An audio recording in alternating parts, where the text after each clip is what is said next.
The biggest U.S. Department of Defense construction project isn't an aircraft carrier or a nuclear missile site. It's a massive data storage facility in Utah.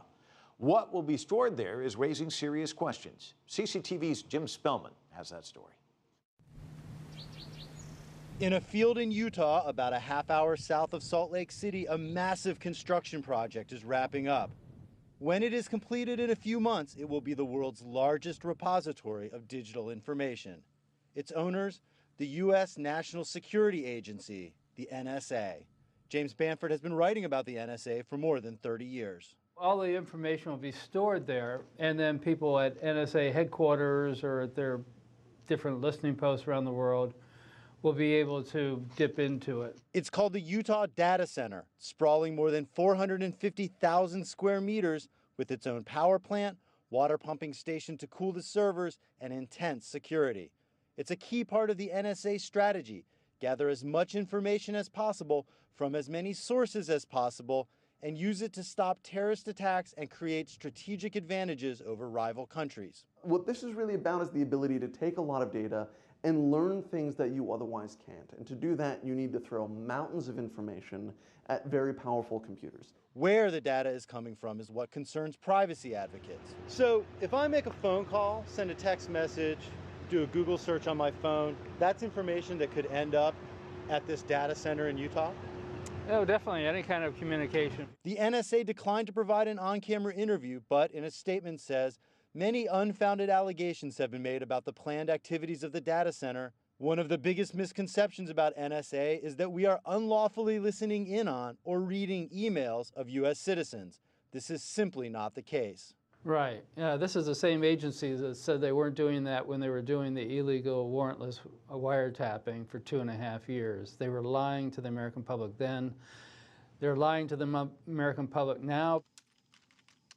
Once collected, the fear is that data stored here could be hacked from outside or leaked by people on the inside. The only real policy solution is to try to bind ourselves in advance and limit how much data we're collecting and how it's going to be used.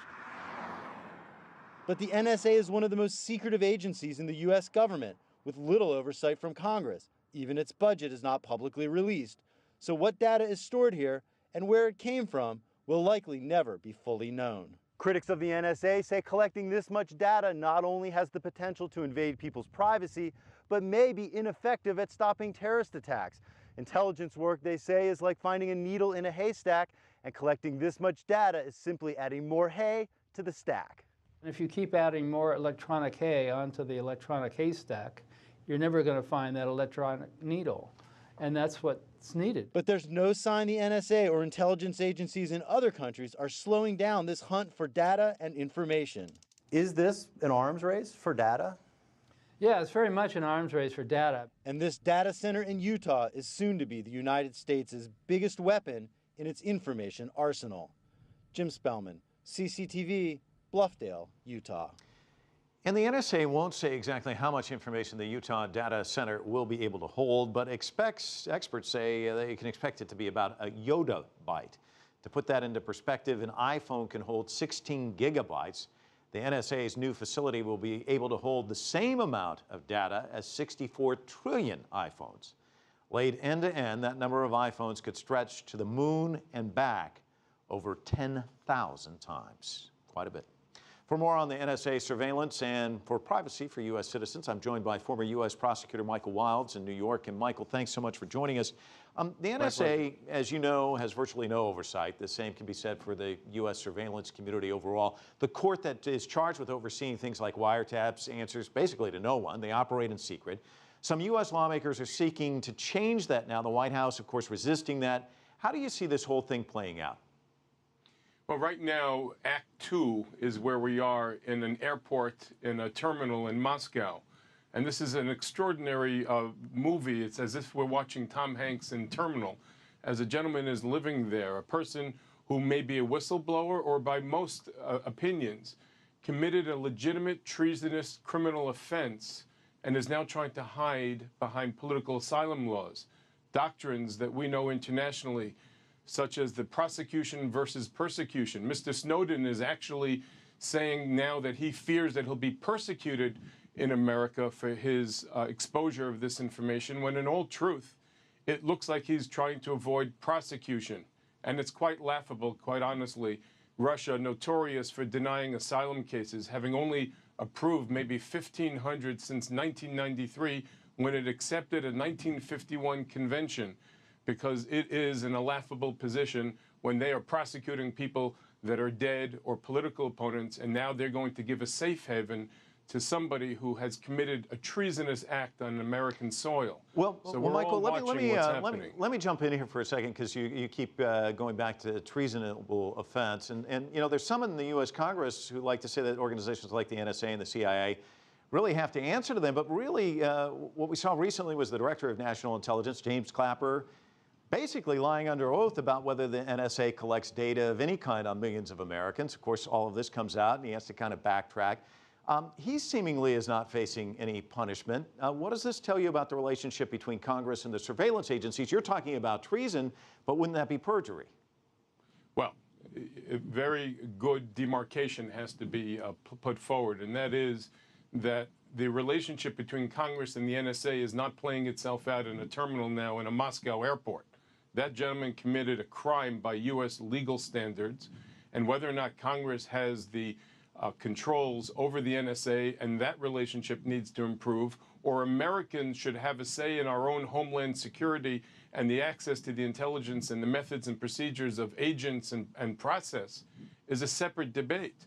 The truth is that this gentleman put forward information in a non-sterile environment, endangering our methods and procedures, and we need to follow both separately. Congress has every right, as do Americans, to make sure that information is collected judiciously, but a person who absconds with information and then hides behind jurisprudence and law — I'm an immigration lawyer by trade, and I deal with asylum all the time — this is really an absurdity what's unfolding in Russia.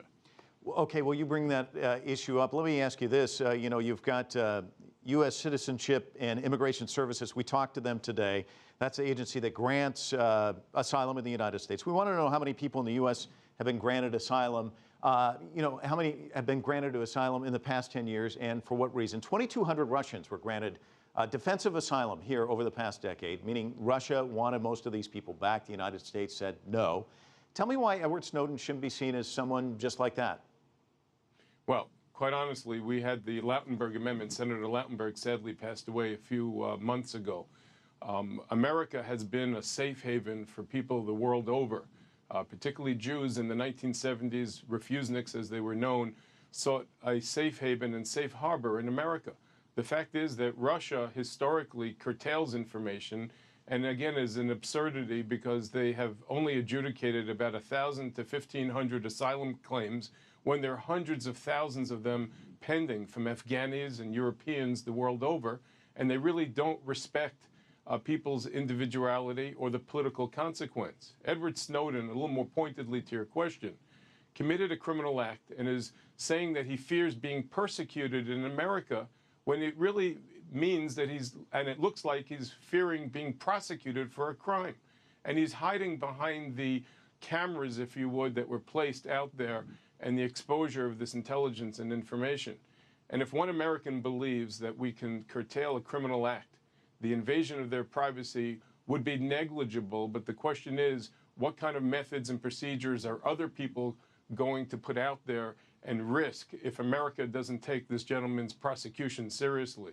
And again, it is laughable, at least to this immigration lawyer, that he fears America is going to persecute him based on his race, nationality, political opinion, or otherwise. It's clearly a criminal act that was committed, and he doesn't want to face a day in court.